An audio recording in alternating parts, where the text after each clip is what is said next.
خاندان ایک عقلی اور منطقی برادری نہیں ہے، یہاں تک کہ اگر یہ کم عقلی اور کم منطقی ہے تو بھی یہ اختیار کی اطاعت اور ایک دوسرے کے ساتھ ترتیب برقرار رکھنے کی جگہ ہے۔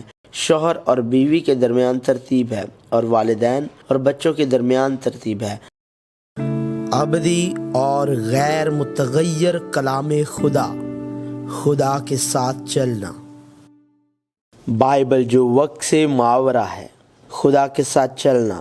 حصہ 33، ملاقات، شادی اور خاندان۔ خاندان حصہ سوم۔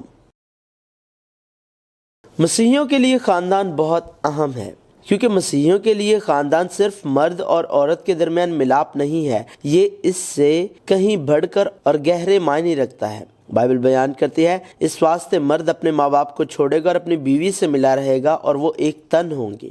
اس نے جواب میں کہا، کیا تم نے نہیں پڑھا کہ جس نے انہیں بنایا اس نے ابتدا ہی سے انہیں مرد اور عورت بنا کر کہا، اس سبب سے مرد باپ سے اور ماں سے جدا ہو کر اپنی بیوی کے ساتھ رہے گا اور وہ دونوں ایک جسم ہوں گے۔ بس وہ دونوں ہی بلکہ ایک جسم ہے، اس لیے جسے خدا نے جوڑا ہے اسے آدمی جدا نہ کرے۔ اسی طرح شوہروں کو لازم ہے کہ اپنی بیویوں سے اپنے بدن کی مانند محبت رکھیں۔ جو اپنی بیوی سے محبت رکھتا ہے وہ اپنے آپ سے محبت رکھتا ہے، کیونکہ کبھی کسی نے اپنے جسم سے دشمنی نہیں کی بلکہ اس کو پالتا اور پرورش کرتا ہے، جیسے کہ مسیح کلیسیا کو، اس لیے کہ ہم اس کے بدن کے عضو ہیں۔ اسی سبب سے آدمی باپ سے اور ماں سے جدا ہو کر اپنی بیوی کے ساتھ رہے گا اور وہ دونوں ایک جسم ہوں گے۔ یہ بھید تو بڑا ہے، لیکن میں مسیح اور کلیسیا کی بابت کہتا ہوں۔ بہرحال تم میں سے بھی ہر ایک اپنی بیوی سے اپنی مانند محبت رکھے اور بیوی اس بات کا خیال رکھے کہ اپنے شوہر سے ڈرتی رہے۔ لہٰذا مرد اور عورت کا ملاپ دلہا یسوع مسیح اور دلہن کلیسیا کے ملاپ جیسا ہے۔ مجھے تمہاری بابت خدا کی سی غیرت ہے، کیونکہ میں نے ایک ہی شوہر کے ساتھ تمہاری نسبت کی ہے تاکہ تم کو پاک دامن کنواری کی مانند مسیح کے پاس حاضر کروں۔ لہٰذا اس کا مطلب یہ ہے کہ بندھن وہی ہے جو خدا نے جوڑا ہے۔ یسوع مسیح اور بطور دلہن کلیسیا کے درمیان بندھن جسے خدا نے جوڑا ہے الگ نہیں کیا جا سکتا ہے۔ کون ہم کو مسیح کی محبت سے جدا کرے گا؟ مصیبت یا تنگی یا ظلم یا کال یا ننگاپن یا خطرہ یا تلوار؟ چنانچہ لکھا ہے کہ ہم تیری خاطر دن بھر جان سے مارے جاتے ہیں، ہم تو ذبح ہونے والی بھیڑوں کے برابر گنے گئے، مگر ان سب حالتوں میں اس کے وسیلہ سے جس نے ہم سے محبت کی ہم کو فتح سے بھی بڑھ کر غلبہ حاصل ہوتا ہے، کیونکہ مجھ کو یقین ہے کہ خدا کی جو محبت ہمارے خداوند یسوع مسیح میں ہے اس سے ہم کو نہ موت جدا کر سکے گی، نہ زندگی، نہ فرشتے، نہ حکومتیں، نہ حال کی نہ استقبال کی چیزیں، نہ قدرت، نہ بلندی، نہ پستی، نہ کوئی اور مخلوق۔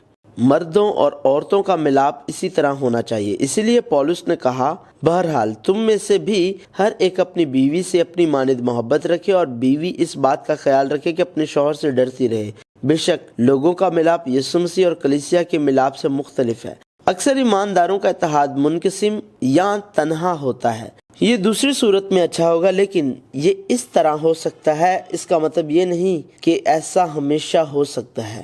اگر ہم کر سکتے ہیں تو ہمیں اس ملاپ کو محفوظ رکھنا چاہیے۔ تاہم اس تقسیم کا یہ مطلب نہیں ہے کہ جسے خدا نے جوڑا ہے اسے آدمی جدا نہ کرے۔ لہٰذا ایک مسیحی خاندان سے پہلے مسیحی شادی اور مسیحی شادی سے پہلے ملاقات کو دیکھنا ہے۔ خاندان مسیحیوں کی متحد برادری وہ جگہ ہے جسے خدا نے اپنے لوگوں کو اسے جاننے، سیکھنے اور تسلیم کرنے کے لیے دیا ہے۔ ایک خاندان محض ایک شخص کے لیے جگہ نہیں بلکہ 2 سے 3 یا اس سے زیادہ کے لیے ہو سکتی ہے۔ لہٰذا جہاں 2 یا زیادہ لوگ جمع ہوتے ہیں وہاں ترتیب ہونا چاہیے۔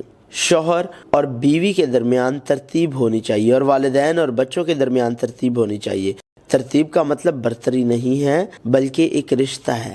اگر ہم ایک دوسرے کے لیے صحیح اور غلط کا فیصلہ کریں اور اپنے درمیان بحث کریں تو ترتیب تباہ ہو جائے گی۔ ہمیں یاد رکھنا چاہیے مسیحی خاندان میں یسوع مسیح جو خدا ہے سر ہے اور پھر دوسرے ہر ایک رکن ہیں، کیونکہ جس طرح بدن ایک ہے اور اس کے اعضاء بہت سے ہیں اور بدن کے سب اعضاء کو بہت سے ہیں مگر باہم مل کر ایک ہی بدن ہیں، اسی طرح مسیح بھی ہے۔ اسی طرح تم مل کر مسیح کا بدن ہو اور فردن فردن اعضاء ہو، بلکہ محبت کے ساتھ سچائی پر قائم رہ کر اور اس کے ساتھ جو سر ہے یعنی مسیح کے ساتھ پیوستہ ہو کر ہر طرح سے بڑھتے جائیں۔ شوہر اور بیوی۔